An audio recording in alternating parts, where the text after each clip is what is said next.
Good evening, my fellow Americans. Konnichiwa. Ogenke desu. And I forgot how to say it in Korean. God damn it. What's the other one that I wanted to say? Ni hao. Or what the hell? What else is there? Hold time out. God damn it. Boy, I really am not doing too good. As of late, my health hasn't exactly been doing too well. My stomach's been twisting in and out, basically. You know, it feels like Wobbly's been trying to eat a tire with food in America. So, would you say that Wobbly has been eating a tire? Probably if I'm eating the food in the United States.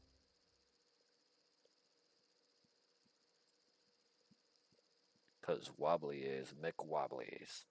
Only at McWobbly's. Don't like Wobbly's way of living? Come on down to McWobbly's. McWobbly, wobbly, wobbly. Wobbly, wobbly, wobbly, wobbly, wobbly, wobbly, wobbly, wobbly. McWobbly's. I'm finna make wobbly, wobbly, wobble, wobbly, wobbly, wobble, wobbly, wobbly, wobble, wobble.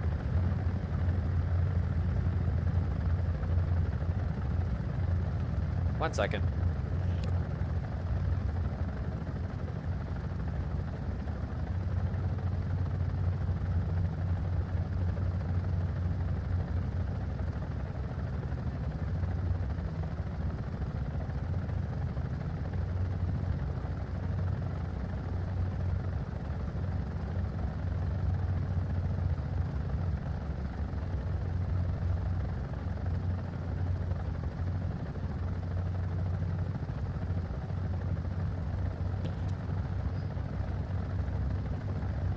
Okay, Wobbly is back.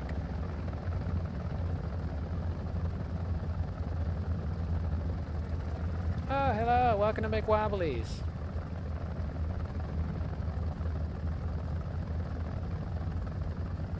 Wobbly's playing some games. A lot of the premium vehicles and stuff like that may receive total nerfings for anybody who doesn't know that yet.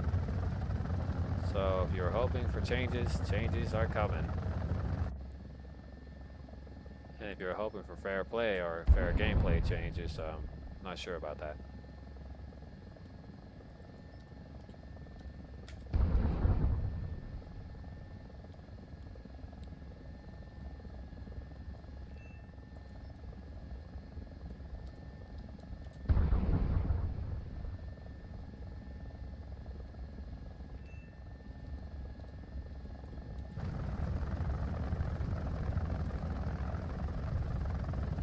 Come on down to McWobbly's.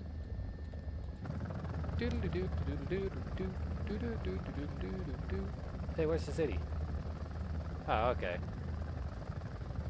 Yeah, so if you're wondering what Wobbly's doing, Wobbly's playing on ultra low quality. And one of the many reasons why is because every now and then, War Thunder causes the entirety of the fan system on my GPU to just stop running. So for anybody who knows that, well, that's the reason why I'm only doing it this way. Ultra low quality would probably be the only way I could genuinely support any function of the game. Because Wobbly needs more money. Wobbly's also rolling with his Wobbly ideas of, let's do something Wobbly style. By Wobbly style, I mean vote for Wobbly. Vote for Wobbly, 2024.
Commercial break. Is there going to be a commercial break? The answer is probably no. Ooh. Oh man.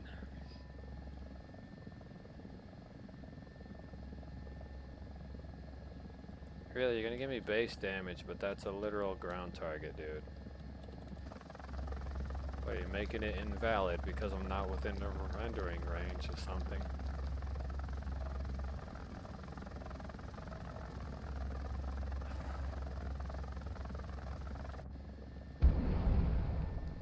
Come on, dude. Hit the target. I launched 3 missiles right afterwards.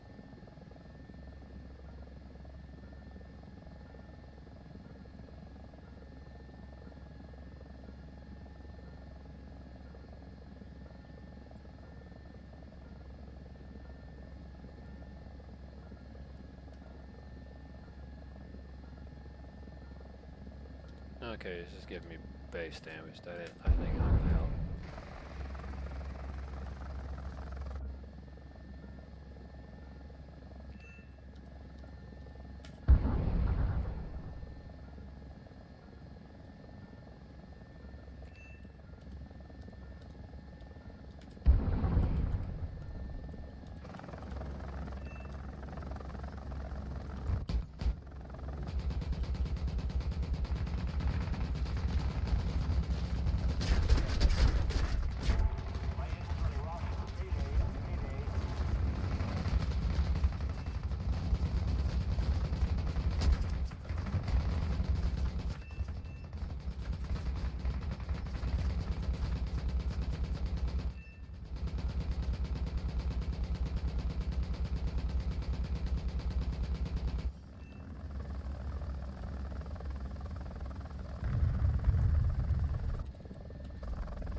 Okay.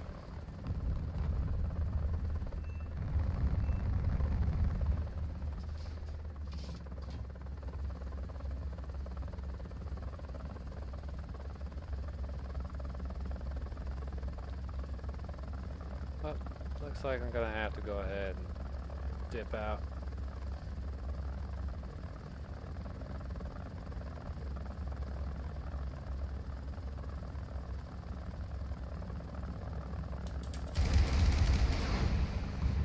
Make sure I get rid of them first. If I want to be lightweight, I need to lose all the weight.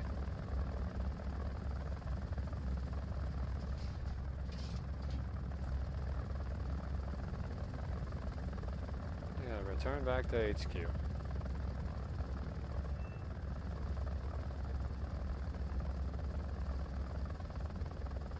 Boy, I am tired.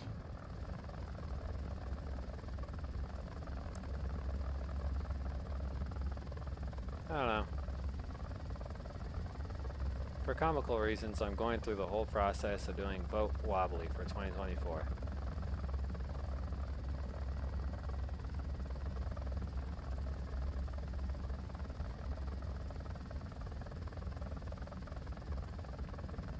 Engine 2 is bustling at 870 and dropping. While engine 1's temperature is close to about 1,000 degrees Celsius. Engine 2 is decreasing in power. Yeah. I got about maybe 3 minutes tops with engine 2 before the engine completely dies.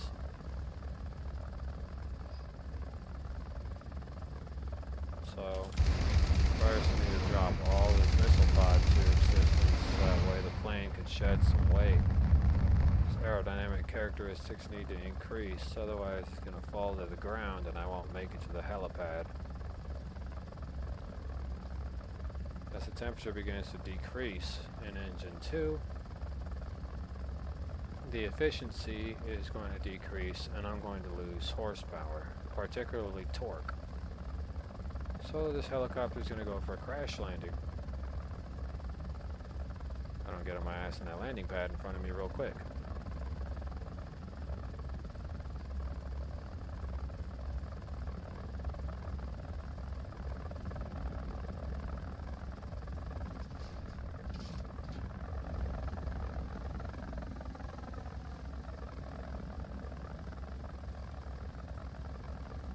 Engine's 2 oil is not even leaking and it's lower than engine 1's oil.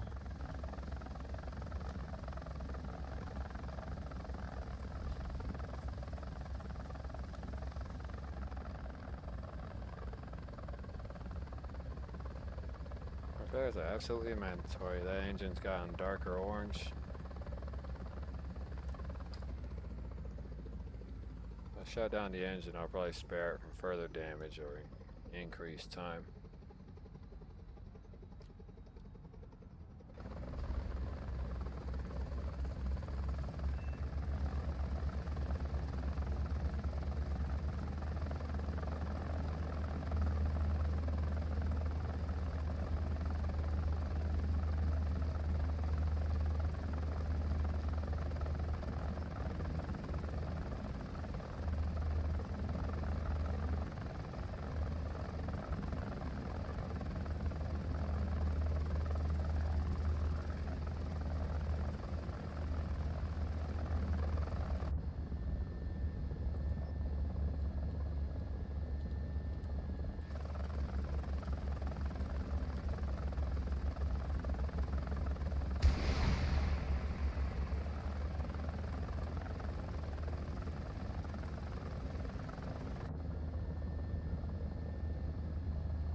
Looks like somebody got the Roivac.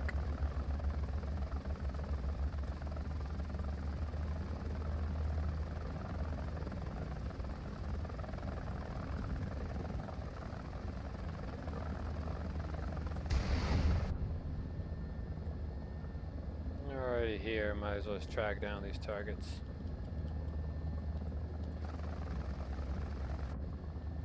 A little more effort and victory will be ours.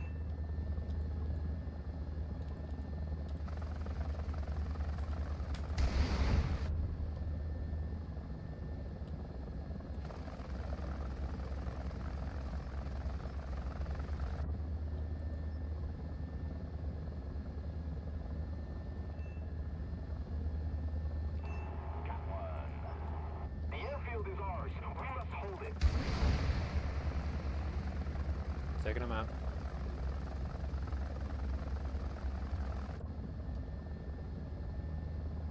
Alright. I'll be able to make up some change with this vehicle, but not a lot of change.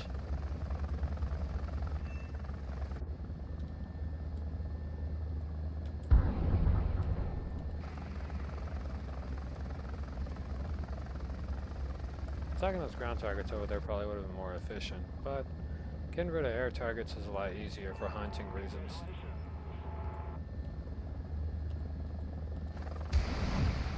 That reminds me of the dude who went in for the Marines. I saw him a while ago. Normal kid.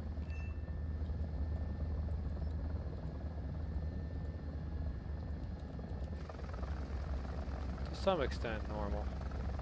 I'm a very observant individual, so I observe a lot of people.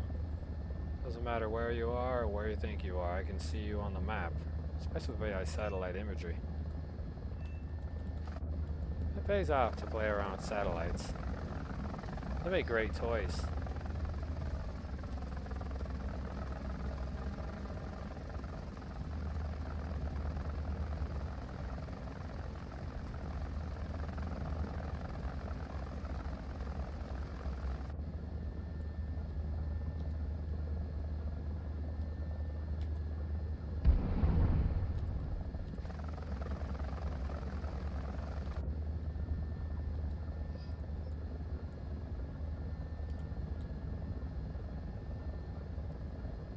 bonk.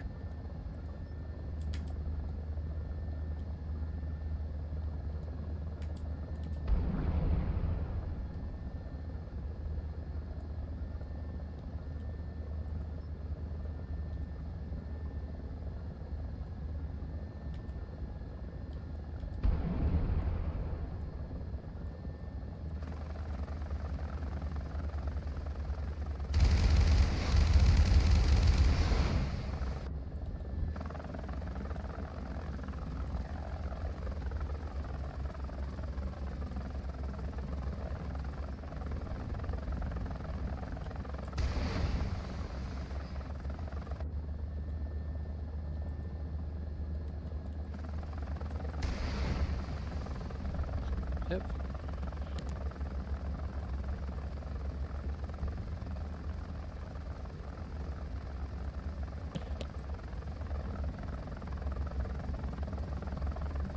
Uh.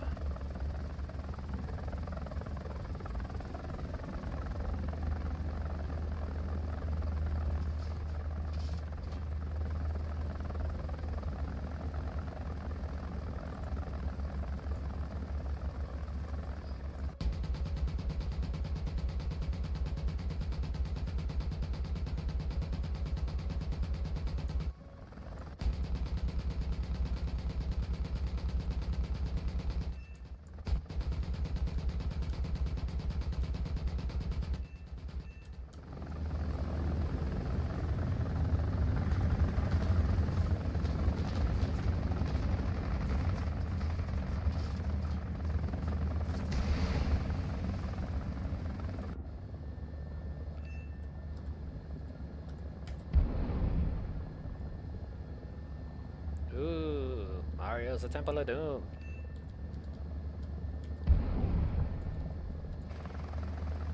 My current thoughts on the generalized subject for War Thunder today would be that I'm genuinely happy with how I make my Silver Lions.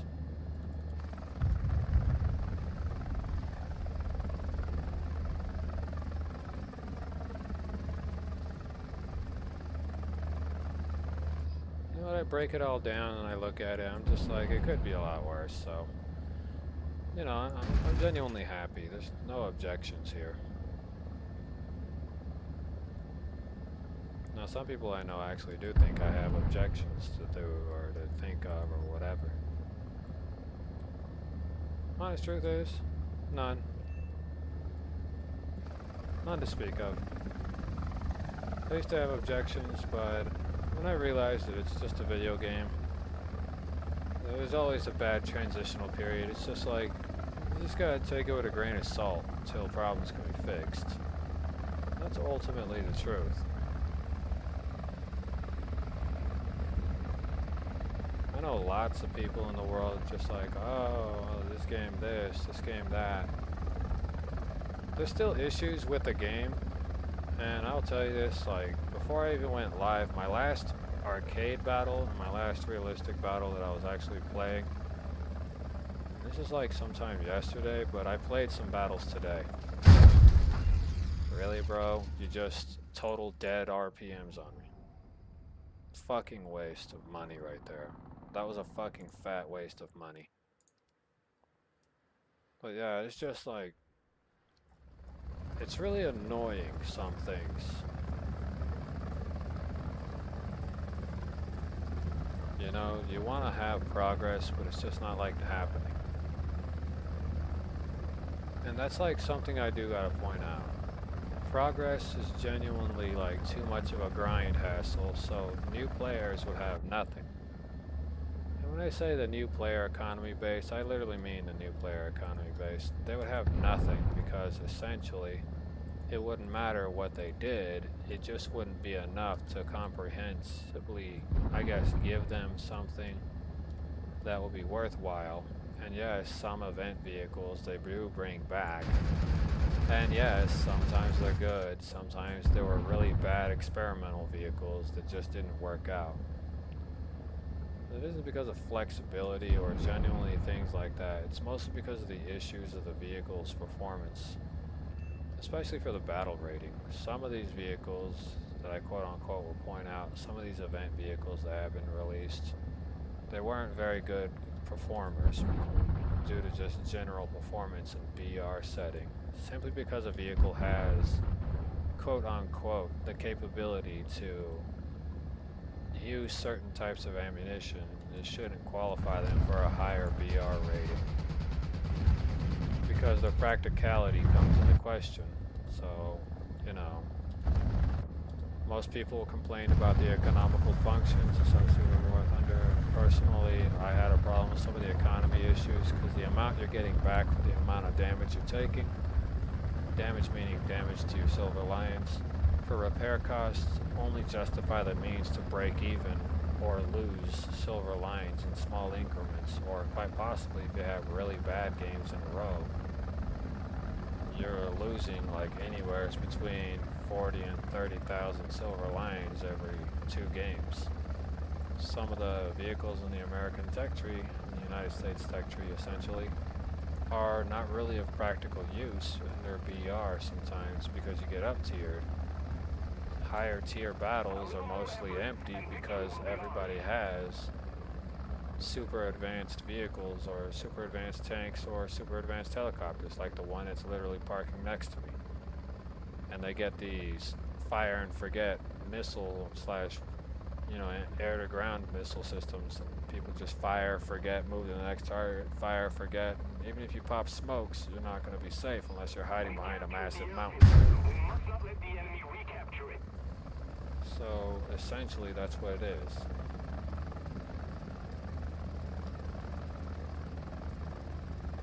You're not going to be fine unless you land on a mountain or go behind a mountain.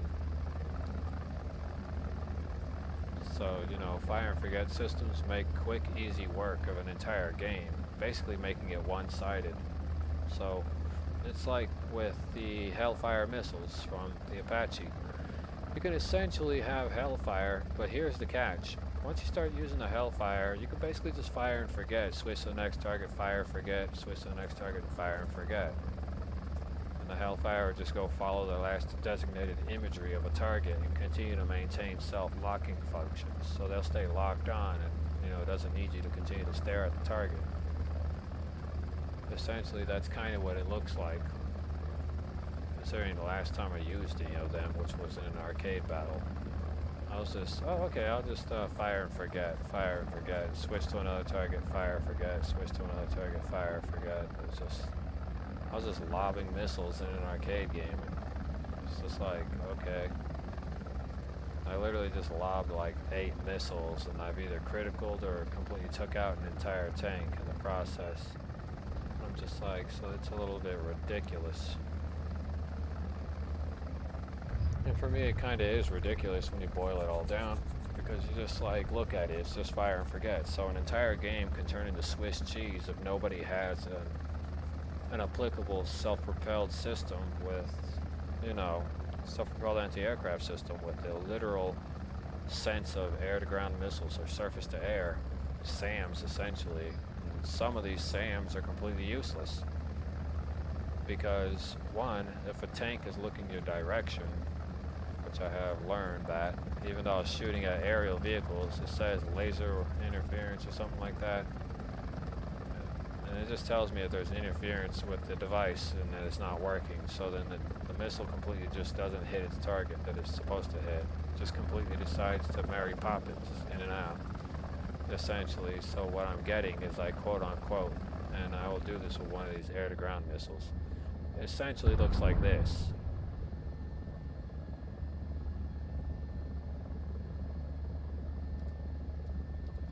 Like that missile's not hitting any of its intended targets. It's going to go to the direction of where it's at, but it's going to be like, do I really want to touch that? And it's just going to fly opposite direction. So ground-based land vehicles do affect SAM site systems on the ground, even though the missiles aren't aimed at them. Just them pointing straight at you is enough for them to interfere with SAM-based operations. And I figured this out whenever I was playing a couple of matches where they were just looking at the mountain, like the literal mountainside, or I guess cliffside I was at, and the fact that they were looking at the cliffside the missile was telling me, and the system was telling me that I was getting laser interference or some junk like that. And it says, so, you know, it just tells me that the missile is being interfered with in general. And I'm just like, I'm not pointing at a vehicle that's got, you know, infrared countermeasures or laser rangefinder interference devices or something like that, and it's telling me that the missile's being interfered with. But then I look over the hill and, you know, there it is, an M1 Abrams HC and a T90 sitting up there on the other side, just pointed at the hillside. And just the fact that they're pointed at the hillside where I'm at, it's enough to interfere entirely with the operation. And that was an issue I experienced. Just the fact that they were looking in my direction was enough to interfere with SAM site operations. So is it fair that, you know, you're sitting there and you're trying to do your SAM operations, but it's not working because, oh, you're getting laser rangefinder warnings or you're having an issue with it? And it's telling you that this can't be fired at such and such target because it's being interfered with, even though you're not aiming at a ground vehicle, you're aiming at an aerial vehicle. And it's just really weird because this also used to happen in arcade battles, which I was very, very confused about. I'm like, I'm not aiming at them, I'm not looking their direction, but somehow it's still interfering with the whole operation. And you know, that just crossed my mind a lot, and I'm just like, okay, so I went through all that for nothing then. And I'm just like, I really went through all that for nothing.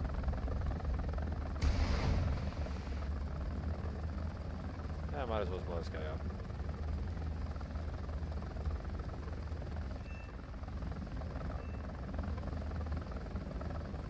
But it's just something that I wanted to point out, you know, that was like my experience with the game. So I could be sitting in my Tunguska firing missiles, and just the fact that a T90A or M1 Abrams HC model is staring like at the wall, it still interferes with the SAM site. So, you know, if you got a SAM site that relies on, you know, you focusing or looking at a picture or just generally locking on a ground target or aerial vehicle target in order to use your SAM, surface to air, you're just like, okay, well, they're staring at me and you're getting a laser radar warning interference or something like that, or you're just getting SAM site interference. It's just like something that I was experiencing with the Tunguska and stuff like that. I'm just like, this isn't cool, you know. I could get the upgrade package, which I do have on there, but the upgrade package gets interfered with as well, so just like a T90A could be staring at you through a wall and still interfere with SAM site operations. And it makes genuinely having a SAM site and using missiles or surface to air in general sort of useless if the M1HC and, you know, anything with a infrared interference optical device attached to it can mess around with the guidance on any missile. So it makes having missiles for your SAM sites or anything completely pointless. You might as well just go bald and have no missiles on board. And that's sort of like something I wanted to point out. You might as well just go bald. No missiles, nothing. Just completely bald. Because you're never going to really hit a target if somebody could just look at the mountain on the other side and it interferes with your hunting aerial targets sort of protocol. So that's something I wanted to point out because I experienced it. And I was like, I'm not firing a missile at a vehicle that's got like a protection system, like active protection. I'm not firing a missile at them, but the fact that they're looking my direction, it's enough to interfere with the guidance on the system itself.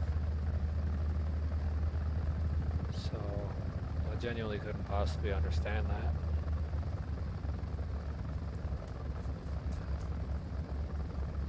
And I understand this is War Thunder stuff and it's like a battle simulation type game. but still, it makes no sense for me to just be going through all that for nothing to come of it.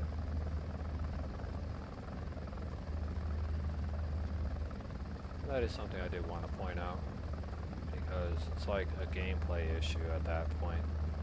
It's not a skill issue, because some people say, "You sure it's not a skill issue?" And I say, go ahead, get in your Tunguska, try to shoot at an aerial target, while a bunch of tanks with infrared countermeasure systems that are focused on a beam of light that needs to be foreshadowing you in order to be operational. Have them focus literally everything at you, and then try to shoot at an aerial target and tell me it doesn't give you the radar warning indicating that you can't shoot this aerial target due to interference.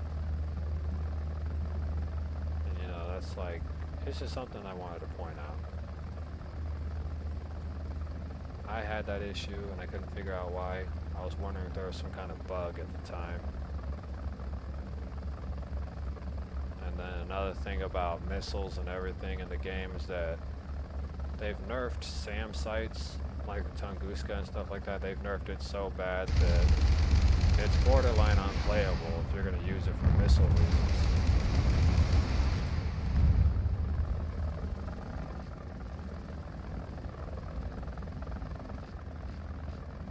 So, you know, that's like what I wanted to point out too.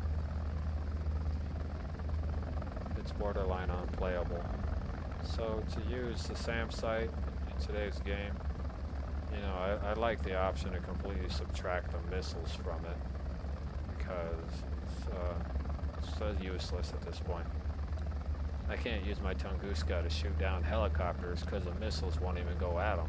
It doesn't go straight at them like how it's supposed to. It curves and then flies randomly in random directions, so it's like a 20% hit ratio.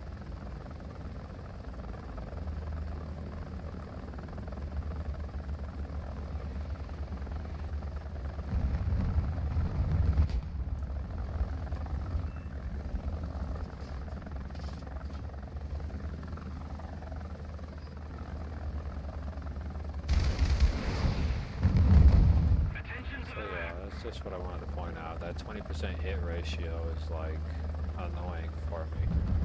My Tunguska became ineffective to the point where I just didn't want nothing to do with it anymore.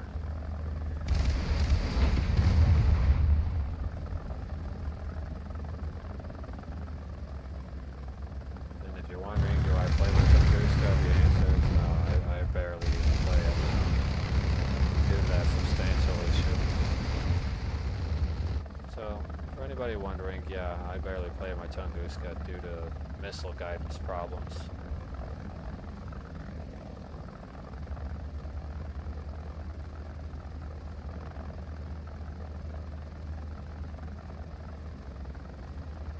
So essentially I'd like a refund from my Tunguska because I wasted my time grinding for that vehicle for it to lose all of its precision.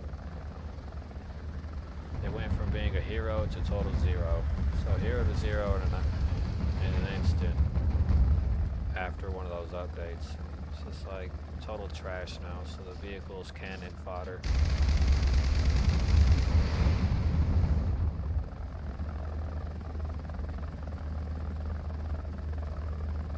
The vehicle's essentially cannon fodder for me now.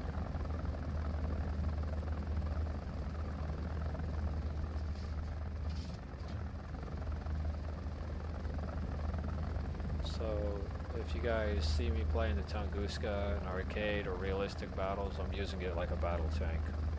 So like a LBT, light battle tank, with a high rate of fire. And it works out sometimes. Sometimes it doesn't. The ammunition and fire precision accuracy has also been nerfed. So Tunguskas are rather useless even in CQB operations. The ammunition probably won't penetrate the armor of a modernized battle tank or ricochet and go straight into the canopy of the armored unit. So shooting at them would be like the equivalent of shooting at them with a 20mm shoot-out cannon from the T-60 light tank. And that's just the quality.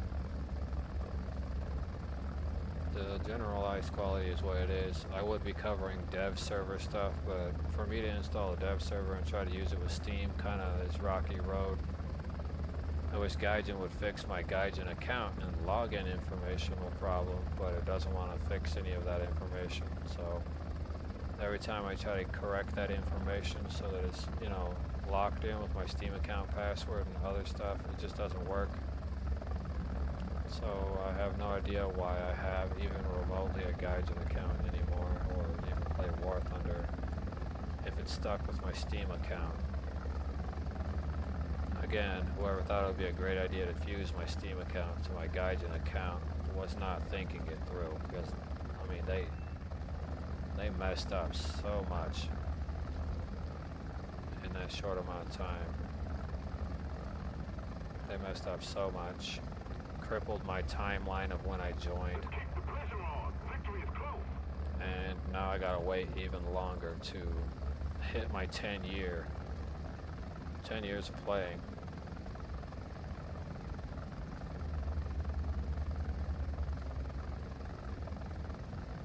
I've been playing for some time. I genuinely enjoyed the game. I really loved it at first, but when they fused my Steam account to my Gaijin account, they broke my whole account. Basically breaking it. So even if I wanted to log in just through like Gaijin, there just wouldn't be a Gaijin account.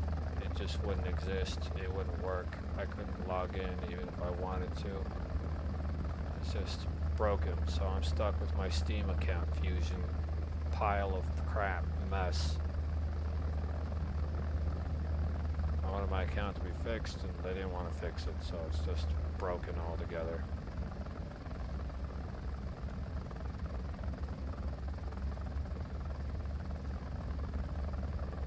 I genuinely feel sick. The crazy part is, whenever I register a phone number, and I will tell you this, when I register a phone number to do two-step authentication, less than 24 hours later, it's just like I'm totally locked out. Even if I use the phone to unlock the account and gain access, I'm just totally locked out. Like that just happens by default. I get locked out, I don't have access to it. It's just like getting kicked out of the game in general. And I honestly don't want to waste my time sitting there trying to rebuild up the American tech tree, rebuild up Germany to where it's at, Great Britain to where it's at, the USSR. I honestly don't want to rebuild a whole bunch of things because it's just so tiring. Even right now, I'm actually getting exhausted. Just thinking about how long it would take me to go from the very beginning to like where I'm at now. And that could take anywhere from, even with premium account, that could take anywhere from between 1 to 3 to 7 years just to get to where I'm at now. Some people have played this game like it was drugs or whatever. Like something they could never pass up on because their life completely relied on it. Some people have played it to the point where it was like that, and it just like, they got every aircraft, every jet, every tank on pretty much almost every tech tree. And personally, I'm just like, they went through all that and they spaded all of these vehicles, and I'm just like, these people are really dedicated. They really put their mind to it. They really go through all that to get it.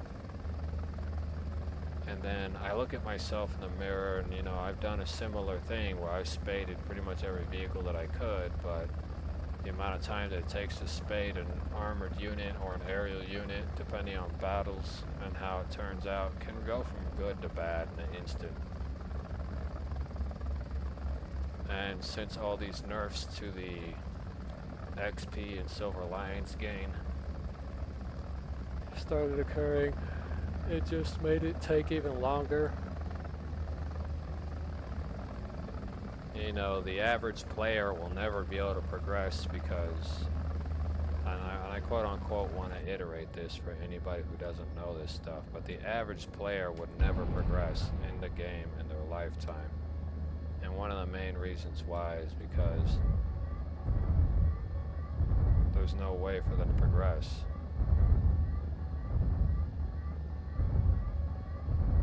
So for anybody who's wondering, you know, that's like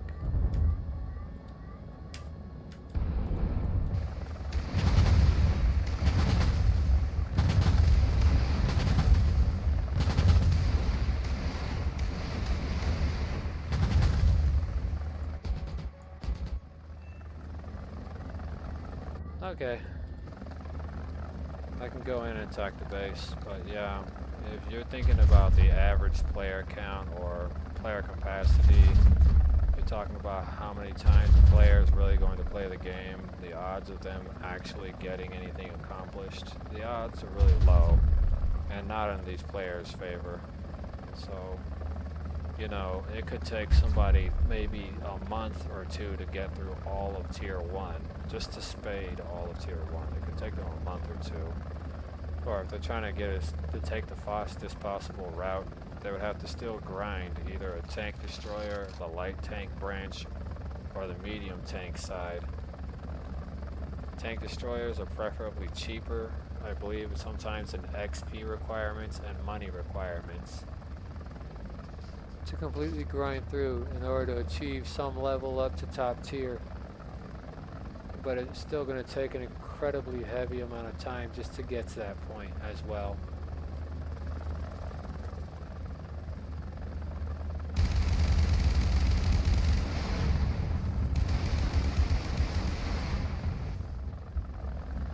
That's just something I wanted to point out. It just takes way too much time now. I mean, I've grinded through all of Sweden's, like, first BR. I tried to spade every vehicle that I could, and then it just took way too much time. Even with 12 hours of playing, and I'll tell you this, because I've done 12 hours straight on a live stream playing some of these tech trees to see if I could spade all of the first tier. And it just takes way too much time. Even with 12 hours of your time being tossed in the trash, it's not enough time to, you know, deal with all the problems that come along with attempting to spade things. And I'll tell you that now, it just takes way too much time to spade everything.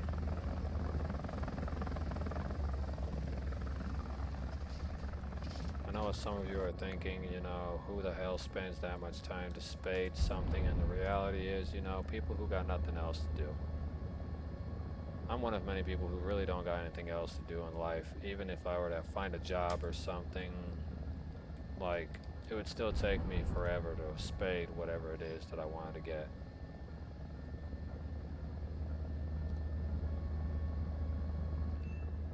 But that's just like the gist of it.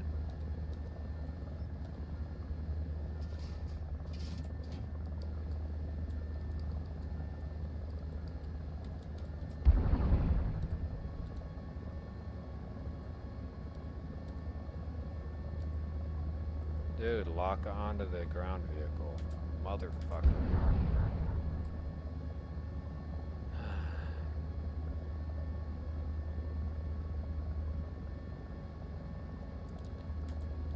You piece of crap. Lock onto the ground vehicle, damn it. This thing shouldn't even be going any higher either. This is getting annoying.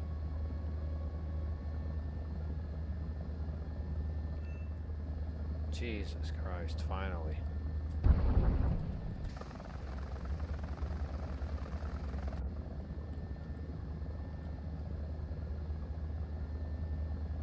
Up, a tree got in the way. Look at that, guys.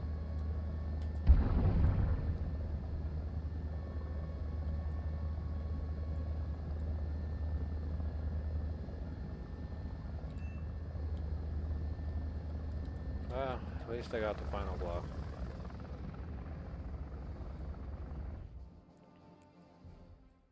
Yeah, the entirety of the problem is just genuinely that.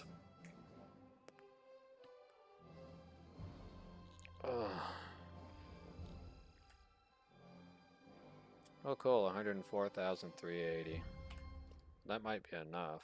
No, I'm still short and shy for the YAH. But I bought it so that way I could grind that tier between V and VII. I would love to have the Zulu, but it's just not enough damage from that thing. If I click over here on test flight, all I have is access to the Hydra 70s. Maximum load is nearly 2 hours of flight time. But at least I have access to this pilot dump. I've always wanted to get an Apache in the game, so this is like the closest I get to any of that action.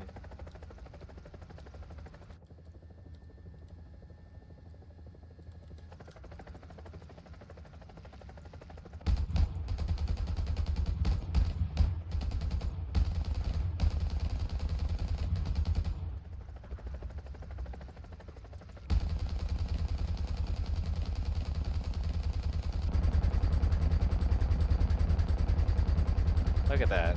It's wiggling.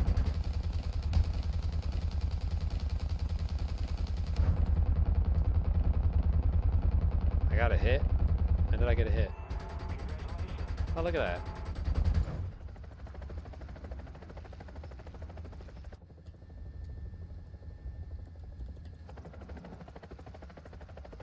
I didn't use too many of the missiles.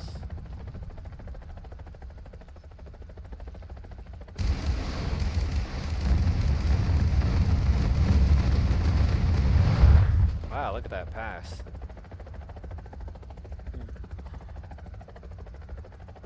I completely trashed that whole line. Not a single one survived.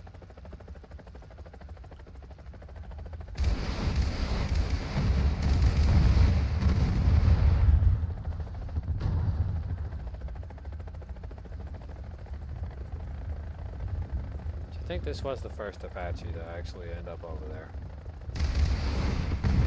YAH model.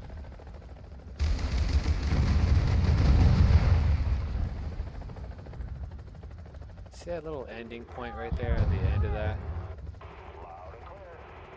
That little nose section in the very far rear of this helicopter was subtracted from it. However, this was one of the very first few of them that touched down in a certain place.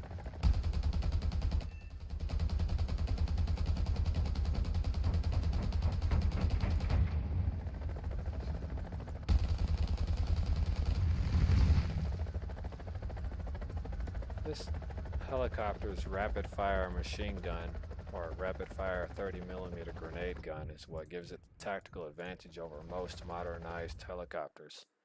However, when it comes to explosive weight value, and I will tell you this, the ammunition on this helicopter's explosive weight value is running on the PBXN5 explosive type with 22.3 grams with an explosive type equivalent of 28.2 grams, and that's from a 30mm type.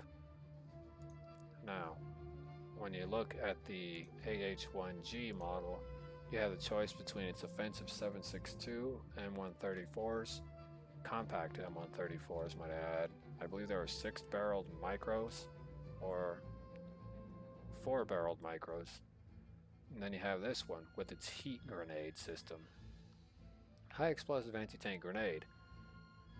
This one's a 40mm caliber, carries 38 grams of explosives, but has a TNT equivalent of 60.8 grams. And that's from a 40mm. Now, let's go back into the lower tech tree of standard APHE that could be found in this one. I believe this one contains APHE. Is it this one or is it the one below it? I think it's one of them in this class. Because this is a SAP HE and that's 38 grams of explosive, but I'm looking for the APHE.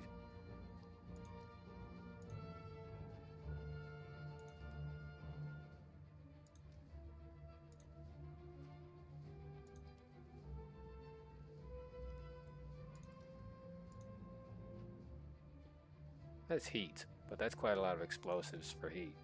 That's nearly a kilogram. This is this one. Yep. Look at that. 65 and 63.7. Explosive type is D, TNT equivalent, 65 grams, but it gives you a equivalent from TNT is 63.7 grams of explosives. From TNT, however, it has 65 grams of explosives, so it's sort of a downside, but for 102 millimeters, this M61 shot is actually reliable on the M3 GMC motor cartridge system. But then you boil it back down to this helicopter and you look at its ammunition type. For its 40 millimeters, 60 grams, 60.8 grams, so it's like firing essentially the M3 cannon with APHE, except for this is the heat grenade variation. We're going to take it out for a test drive just to show the heat grenade functions, so that you can tell the damage and how much it does. Now, of course, this one doesn't have, you know, any of the stuff you'll find on the AH-64 Apache, so it doesn't have any of that because it's an analog helicopter. It still runs on older flight instruments. However, these helicopters have gotten retrofitted in the day, or back in the day, and only a slim-line variation of these retrofitted versions of these helicopters can use a laser designation system in order to lock onto a specified ground target.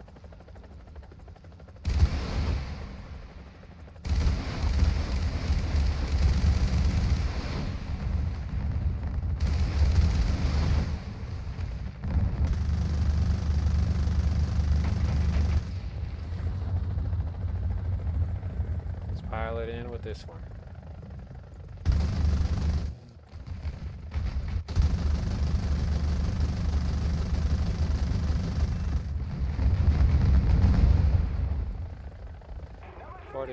It's a dual cannon versus the UH-1B.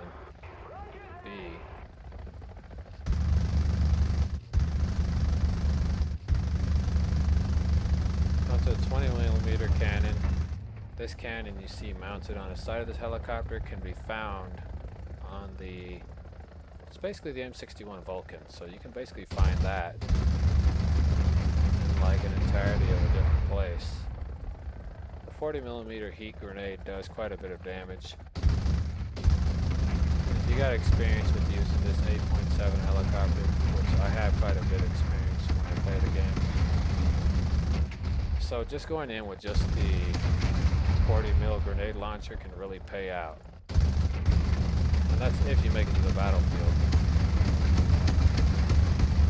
But just using the 40 mils is enough to deal enough damage onto an armored vehicle. Take it out. You don't even have to hover above them for too long.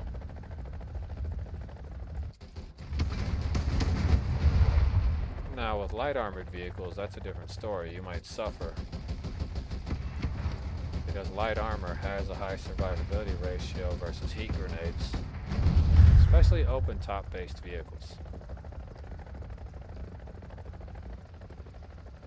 However, with the Apache, they will be capable of basically negating most of the damage if it's hitting directly in certain parts of the vehicle. But what makes the Apache's ammunition different is that it uses high explosive dual purpose, so not only can it act as, and I quote unquote will tell you this, not only can it act as a standardized sub-munition or munition itself as a high explosive anti-tank grenade, but this 30 millimeter system can also be used as an air burst system. So whenever you use a laser designator to use its main guns to open fire on, let's say, whomever is unlucky enough to cross your path in life, you just open fire with it and you'll make short work with them. As long as the laser designator shows that it's an open top capacity vehicle, the ammunition can technically detonate right above them. So it has a similar capacity to like the XM25's airburst grenades, which is a similar function. This one right here will be the smallest and most stealthiest helicopter you'll ever use. Also known as the AH-6M in the game, meaning modified. And then you got the UH-6, which is utility helicopter, which is what its official designation, quote unquote, when it wasn't in the United States because there was sanctions and other belated things, so they had to label these helicopters as utility helicopters. This one has the most advanced 12.7 and I quote unquote will tell you this, 12.7 machine guns you'll ever place on a helicopter. 49 millimeters of armor penetration for the M134 machine gun, or minigun machine gun. You could take half, meaning rockets on the left and a machine gun on the right, and you could still deal an incredible amount of damage. If this vehicle does get the jump on you, it will shred your vehicle. If it doesn't, you won't have. If it doesn't get the jump on you, you can turn this thing into a freaking bonfire in seconds. It can carry up to a total of 4 Hellfire K missiles. So, that's what it is. It's got Hellfire 2, but they're Hellfire K models. And it could use 4 of them. You can get the GAU-19, the M134, 7.62 machine guns, the Hydra rocket system. You get 38. You get the other ones, the M151 model versus the M247, and these are just high explosive rockets. Guidance is laser type, so you can fire these. They're like, basically, these things have some guidance to them, and you can just shoot them one at a time and take out targets from 5 kilometers away. These are even better because they have a higher high explosive charge, and they could do the same thing as these. Their guidance type is guided by laser, so similar thing. Pretty useful little helicopter if you know what you're doing with it. You can make quick work of anybody from 5 kilometers away, as long as there isn't an enemy SPAA flying in the air. Well, not really flying in the air, essentially an enemy SPAA or jet hovering around the area, and the SPAA cruising on land, looking for meaty little air targets like this, and pretty much everything here. The helicopter is versatile in real life, and its real life performance is a lot different. But you can put a real life performance, and I quote unquote will tell you this, the real life performance of many helicopters that I've seen in life is actually differentiated depending on pilot and quality of the pilot. As the pilot does make, it's like this. The gun doesn't make the soldier makes the gun, which is a similar factor that some people should probably know. Just because the gun is inside of the soldier's hands or in his hands doesn't exactly mean that he is extremely dangerous with that weapon. Simply because he's holding it doesn't mean that he'll pose an immediate extreme threat to you. You can be trained and still be terrible, and that's a real fact. You could be trained to fire the assault rifle and be good at something, but still be terrible and not be able to hit the side of a barn. So essentially, some people are just like that. Me, I'm the kind of guy who likes to take his time and, I'll wear something and just pull out a round right off the top of my hat, load it in the chamber, lock it in, and take my time. So I'm more like sniper quality of material and how I like to mess with things, because I like to take my time sometimes, So for me, I'm a bit different.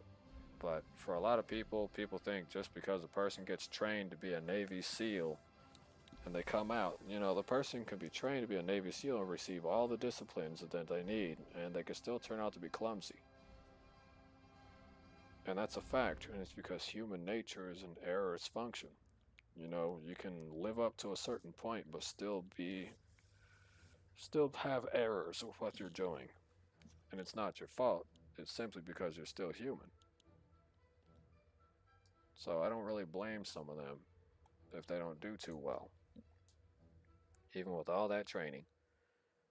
It's like a guy once said, I can fix almost anything, but I cannot fix stupid, which generally iterates where he stands on certain participational functions.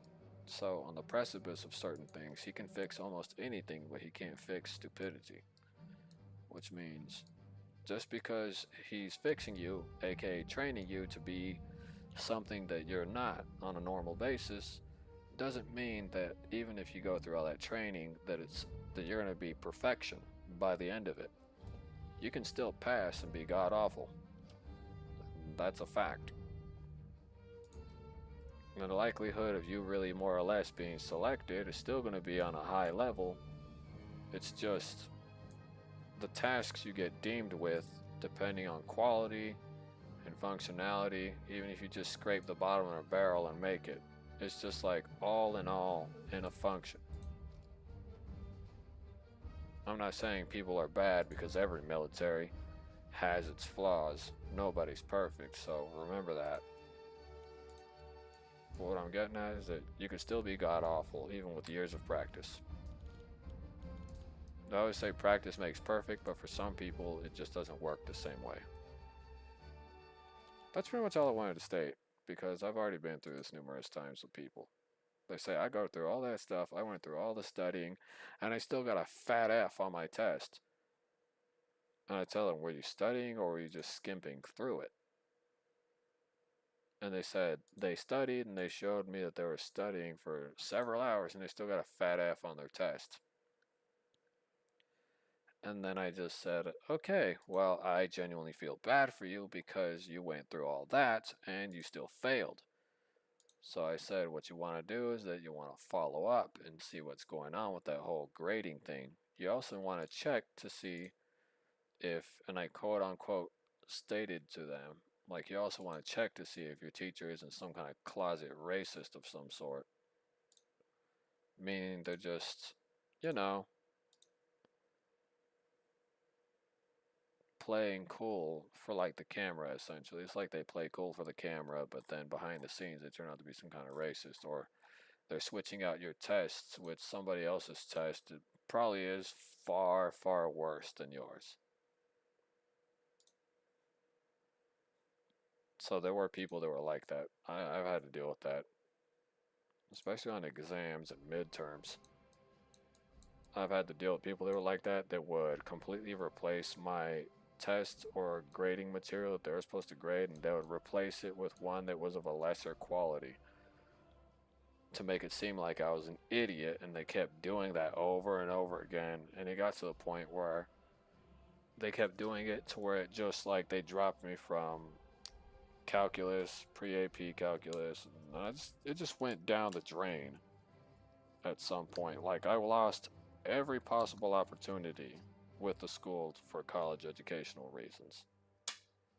And then at that point, when I realized in life, and I realized it relatively shortly after, that they were already sabotaging me, preventing me from getting what I wanted education wise, and they deprived me of pretty much everything, that I just gave up on trying to work with the school system any further.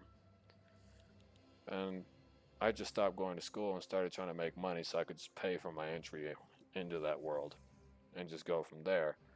And if the college asks me why I didn't attend or why I have so many absences, I'll tell them straight up. The reason why I didn't attend or why I have so many absences is because the school is sabotaging me.